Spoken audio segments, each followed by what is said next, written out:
Today we're going to talk about one of the biggest lies that I think has been pushed on the American public. Hello everyone, Semi-Retired Bob here. I talk about the carnivore diet, all things related to the carnivore diet, and miscellaneous odds and ends. If you're new to the channel, welcome. What you're watching today is you're watching me mow. I know that doesn't seem really exciting, but if you consider the fact a little over 3 years ago I could barely stand up for a couple of minutes without severe pain, it gets a bit more interesting. If you're returning to the channel, welcome back. It means a lot to me that you spend just a few moments of your day with me. I would like to ask everyone to help me out just a little bit. Go ahead and hit that thumbs up button. Drop down in the comments and say hi, Bob. And if you haven't subscribed yet, please consider subscribing. All these things are absolutely free and help me get the word out that it's never too late to change your life. I am 62 years old and I'm doing things I couldn't do when I was 40, like out here cutting my own grass. We have had a lot of rain, and I'm going to insert a picture somewhere in here. It rained yesterday in the afternoon, and I still went out in the evening because the wind was blowing pretty good. My front yard drains really, really well because it's actually grass. And the picture I'm showing you right now is my blue shoes, which I did the front yard with, and the white shoes that I did the backyard with this morning. Because my backyard is mostly weeds rather than actual grass, for some reason they seem to hold on to water longer. So the backyard had an extra, 12, 13 hours to drain, and you can still see the difference in my shoes. And I had to spend a lot of time spraying out the mower to get all the wet, nasty stuff off the underside of it. But anyway, let's go ahead and get into today's topic. Just a quick little video. This is more about me working than anything else. But one of the great untruths or lies that I was told when I was first diagnosed with type 2 diabetes is that it's better to eat 6 small meals a day to stabilize your blood sugar better. And that does actually work a little bit. I saw a little bit of improvement in my A1C when I did that.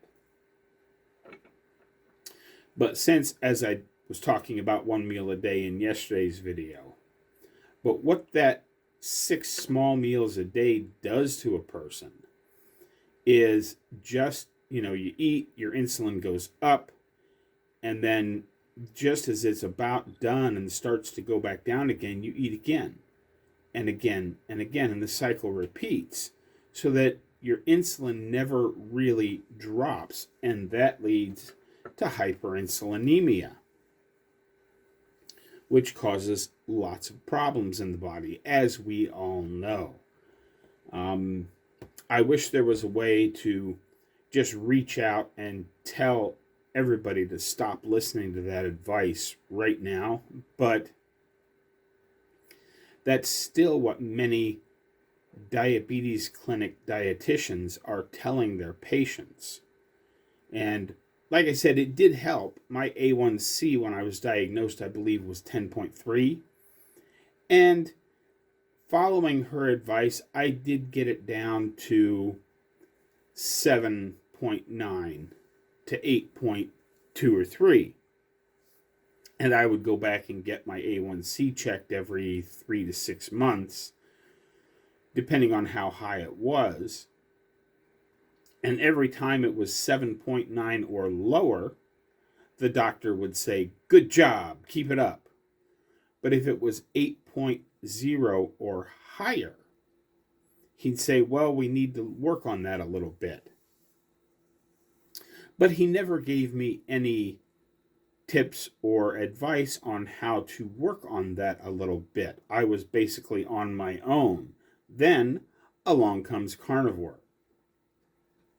And after spending time eating just beef, salt, and water, which is actually the lion diet, Of course, back then I was eating a few dill pickles, and I would still have the occasional cheese and chicken and fish and all of the other carnivore things. Um, I didn't actually go straight into the lion diet. I slowly transitioned into it and ended up being on basically a lion diet for the last 2 years. But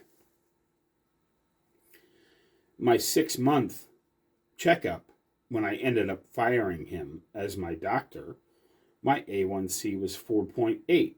And I've gotten it checked twice since then, and it is still 4.8.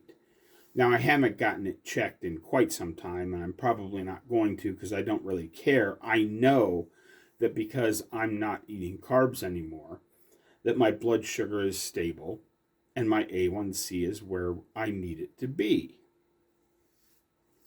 But if we could just get the message out that the 6 small meals a day is probably the single most destructive thing the mainstream diet advice is pushing, then I think we could help a lot of people with that. But who knows? They're never going to stop talking about that, even though I believe it's some of the worst advice ever. Obviously, sugar, processed food, seed oils, all that stuff is bad as well. But I think the biggest culprit is eating 6 small meals a day, which leads, of course, as I said, to hyperinsulinemia. But anyway, I'm going to shut up now, and we'll play a little music while the footage here continues to run of me cutting the grass, both front yard and backyard. And then I will have a few thoughts down at the end of the video.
Well, here we are back again. Like I said, today's video was basically just me cutting the grass. But the important part of that is that 3 years ago, before Carnivore, I couldn't do that. When I was following the recommended diet plan of 6 small meals a day, but not cutting out any of the processed junk or the sugar or the seed oils, because they tell you seed oils are healthy for you. None of that stuff helped. In fact, I got worse. By following their recommendations, I went from having type 2 diabetes to getting a triple bypass surgery. So, regardless of what you hear everybody talking about out there, carnivore is the way to go. If you can get to 1 meal a day, I think that's best. But as I said in yesterday's video, as long as you're eating carnivore foods, if you have gotten yourself to the mostly metabolically healthy point, I don't see any problem with 2 or even 3 meals a day, as long as you're actually hungry. Don't just eat because you're used to eating at those times. Eat because you're hungry. Anyway, hopefully some of what I said today made sense. That's what I've got for you today. Don't forget, folks, get out there, be 1% better. Today, tomorrow, every day. Have a great day, folks. I'll see you in the next one.